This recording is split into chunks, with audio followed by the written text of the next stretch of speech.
Hello, so this is my standard 4 rationale and reflection video. So this standard talks about how teachers use differentiated instructional strategies to engage students to think critically and problem solve.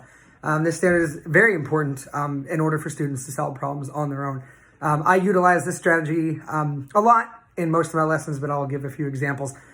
So one example of this in particular is when I had students play a game of what's called Go-Go Hula Hut and Hula Hut Wars.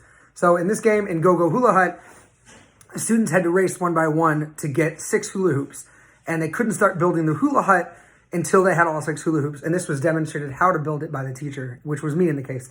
The first person to build their hula hut won. The first team to build their hula hut would win. The next round, they would do the same thing, except this time they'd have to choose 2 different students from their team to crawl through it without the hula hut falling down.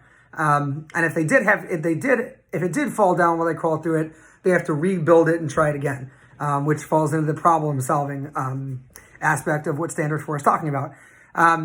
So students at this time had to problem-solve if the hula hut fell over, is what I said, and as well as having to strategize who to send through and which way to go through the hula hut in order to minimize the chance of it falling over. In Hula Hut Wars, students had to build their huts again, but they built them on 2 separate sides of the gym, 3 on each side. And students had to knock the huts down with these gator balls while practicing the overhand throw. So they had to throw the balls at the huts, and students had to choose guards for each hula hut. So again, they're strategizing, they're problem solving. Where are they gonna put it in the gym? How are they gonna build it where they minimize the possibility of it falling down?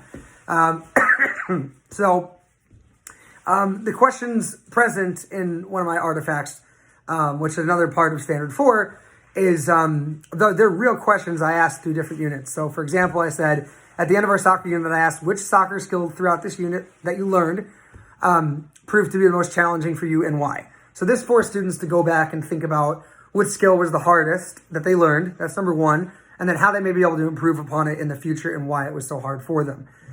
So in summary, Standard 4 is critical for the teacher candidate to apply in many of the lessons so that students can learn problem-solving skills in and even outside the classroom.